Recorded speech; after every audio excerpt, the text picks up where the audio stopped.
Man, I feel pretty good.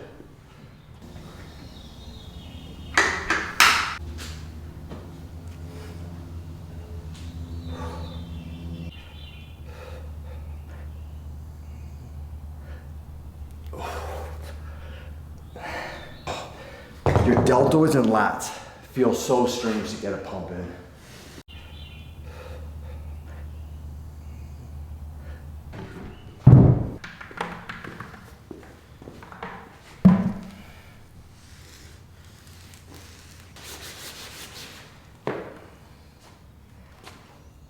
And gym owners are just cringing watching this.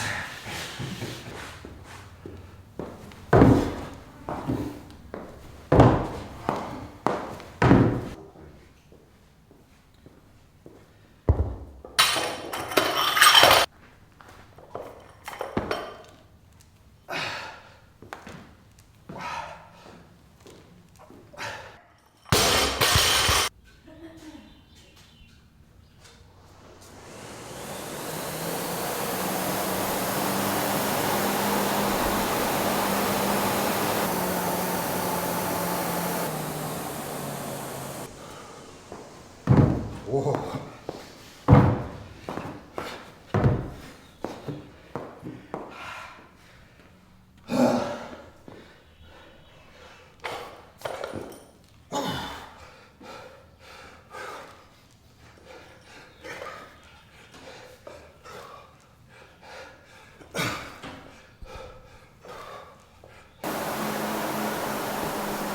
Legs, legs, legs.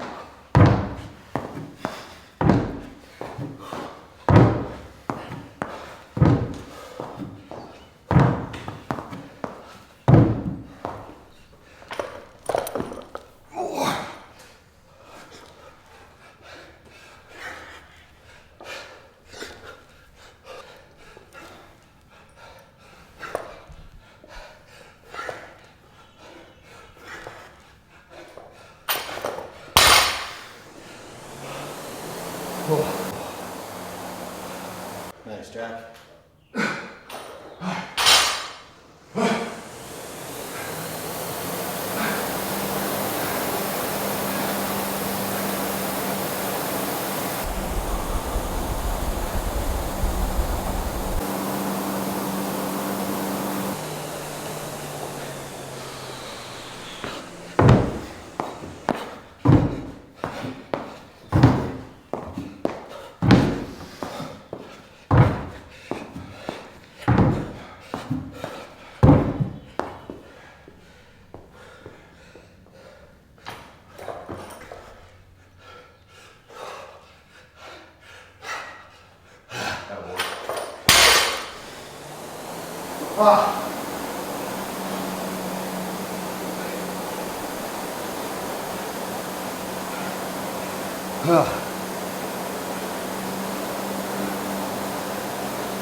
Nice, keep going.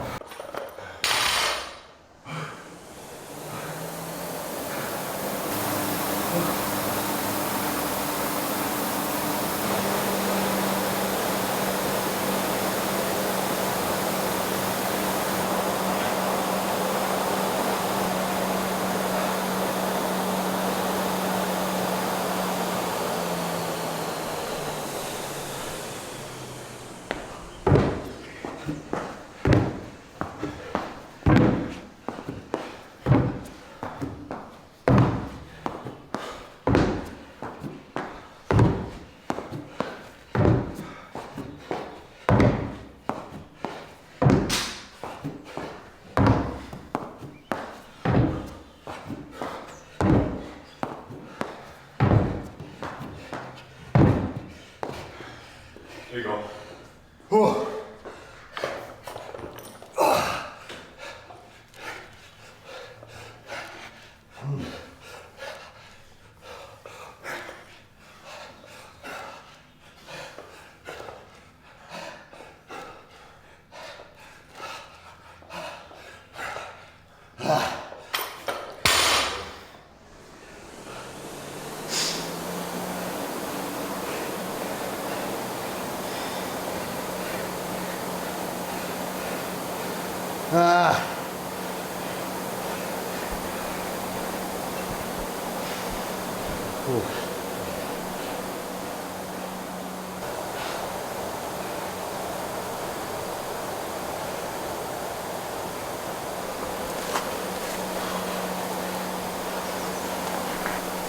Oh, man.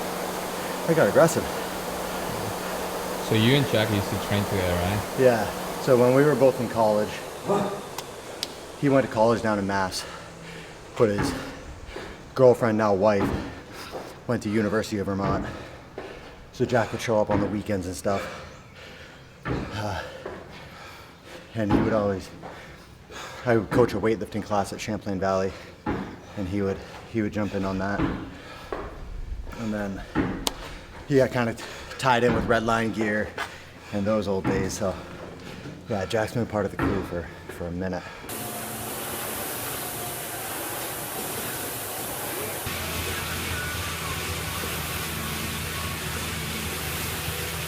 We lost him for a little bit. He lived down south, was in the Army. He was doing badass things.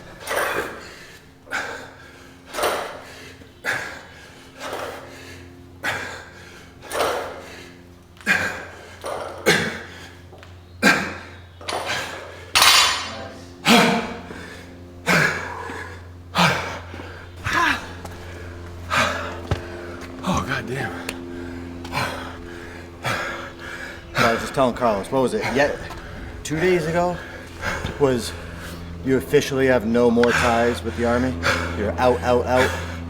Yeah. I've heard this is my official last day like 8 times, but from what I was told 2 days ago was official. ETS was yesterday. I've been on terminal leave for like 2 months, so effectively out for about 2 months, but today's actually last day, or 2 days ago. Did it remind you of the old days? Oh, dude. Ceilings are a little bit taller here, but other than that, yeah. Oh yeah, you pulled up a picture the other day from us in the first home gym in the basement. Yeah, that ceiling was short for me. He told me you used to do snatches, like you'll catch it and then you'll drop because you couldn't stand Yeah, it. I would catch it in the bottom, and like my overhead squat was more than I could clean and jerk. So that was never, I don't know if I've ever missed a snatch standing it up. Like once it's locked out overhead, I know I have it. So I would lock it out, hold it, like, okay, good. And then I would have to dump it. before I stood it up. How do you do muscle ups? Strict.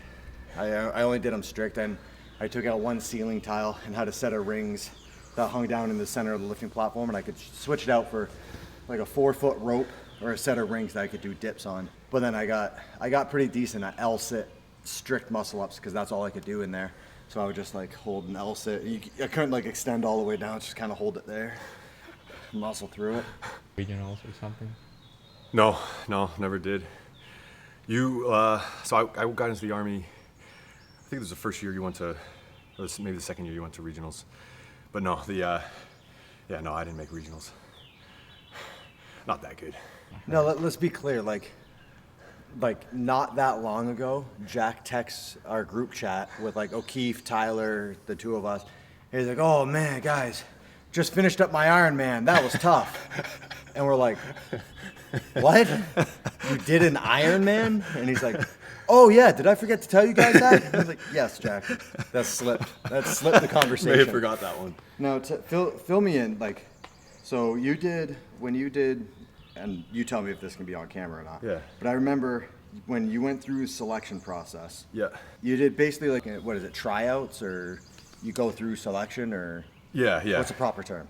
Yeah, so I went to SFAS, which is like the Green Beret, Special Forces Assessment and Selection. And then like a month and a half later, I went through the 160th assessment. And then was there a third one? No. That you did? No. Those two were pretty much back to back, and then ended up choosing. You did both. 160th. And you got first selection on both, right? Like you kind of had your pick. I made it through both, yeah, and then picked one. From what I'm told, that's hard to do. But I remember when you were training for that too, and it was like, one day you were like, oh yeah, I just went for a 20-mile ruck with 80 pounds. And we were like, did you like lead up to that? You're like, no, just did it. Cool. Hey, gotta be good at something, you know? Did you do the full marathon? Yeah. With the 60-pound ruck? Yeah. The Boston Marathon? Yeah. When was this? 2013. I remember because it was a year of the bottom. I'm pretty sure that was like the last year you could do that with rucks, so. Yeah. Jesus. And then running New York City Marathon this November. That'll be fun. Doing that with Forging Youth Resilience Fire. It's pretty sick. Jack, are we doing Boston next year? Yeah. Dude, if you want to do that, absolutely. Would you do it? I have literally never had even a fucking inkling of a desire to run a marathon. And then after watching O'Keefe and Sammy do it, I was like, that's pretty cool. Pretty sick. Yeah. Yeah. Good atmosphere. Not a marathon, just a Boston Marathon. It's got to be in Boston. Well, we were at Boston, and you were like, running a marathon sounds kind of cool. And you were mapping out the distance between here and HQ, being like, I would just have to run back and forth 4 times. I was like, bro, don't do that. Like, sign up for a marathon. Also, I could take all the fun out of it. I don't know, 26 miles is 26 miles, right? Like, Yeah. yeah, I kind of want to just like, one morning, ass crack of dawn, get up and just start fucking running out to the cottage. Just to do it. Just to do it, yeah. Why? Dude, that's kind of what I wanted to do with the Ironman. Because I had people in my life who were like, that becomes their identity. Yeah. And I don't know if this should be on camera or not, but part of me was just like, I'm just gonna do it and not make a big deal of it, just to like set the tone. Just check the box. Just be like, hey, you can do these things and it doesn't have to become your entire personality. Do you train hard for it? No, I definitely trained for it, yeah. No, I'm not gonna sit here and say it was easy. It's definitely, I mean, it's an awesome race. It's a beast of a race, but it's like anything else. If you train for it, you can do it. Like, nothing's difficult. It's only difficult if you don't prepare accordingly, so. I get that question all the time, like, what was the hardest year at the games? Like, and it's like, my hardest year at the games was 2015 because I was the least prepared. Yeah. Like, my training was shit coming in. Yeah. So I got absolutely wrecked. Like, it definitely didn't help that we did Murph in like 120 degrees, but it's like, that's the most sore I've ever been after a competition, like all these things. Is it a coincidence that it was the least prepared I was? Yeah. Probably not. I remember every year after that, it was like, I don't know, a day or two after the games, you're like, all right, body feels normal, I'm good. Yeah. Yeah, I like that. What's that Denzel movie, Man on Fire? Where he's talking to the little girl and she's like, I want to be tough, or am I tough, or something like that. And he says, There's no such thing as tough. There's trained and untrained. Now, which one are you? No such thing as tough. There's trained, and then there's untrained. And now, which are you? And then it goes back to show, it's like, it's just a level of preparedness. If you're prepared for something, it doesn't matter what the task is, it's gonna be easier for you. Now I'm just getting back into it after, like, for May, it's like our whole team was basically on the road for the entire month. I think I was home for like 5 days in the month of May. Jake and Josh were both gone for over a month. So it's just like I went from like France to like the following week being California. So like just a 9-hour swing in time change. So yeah, just brutal. So on the road, it was just like whenever it was convenient, get something in, just sweat. Now it's like, all right, I've actually, after being on the road, I've actually had an interest in like getting back into weightlifting. Just like starting to squat regularly, following a program, nothing crazy yet. But yeah, I want to get back, I want to get into some clean and jerks, you know? Get back to my roots. If you get good at clean and jerks, you can get a good mustache. And it's appropriate, you know? Dude, I gotta say, at the syndicate, I saw one dude, and it put me back in my fucking weightlifting days so fast. I saw one dude walking around. I only ever saw him from a distance walking by, and it was just like the flow of hair, thick hair, and then like there's the thickest mustache and like cut off t-shirt. But it just reminded me of like 90s weightlifting hall videos, like the old like Bulgarian training hall videos or like the Turkish training hall videos. If you guys know what I'm talking about, let me know. Like back when you were a weightlifter and like before social media and YouTube, like those videos were the shit. They were the fucking coolest. Anyone doesn't know what they were. It was this American guy that would fly over to like wherever the world team was getting together for training, and he would sit in the corner. He had a tripod on one of those giant video cameras, and he had a little microphone. And he would be like, all right, this is Tanner Sagier. He's a 77. He's competing in 2 weeks. You can see him here warming up at the bar. And then like he would just narrate every lift all the way up.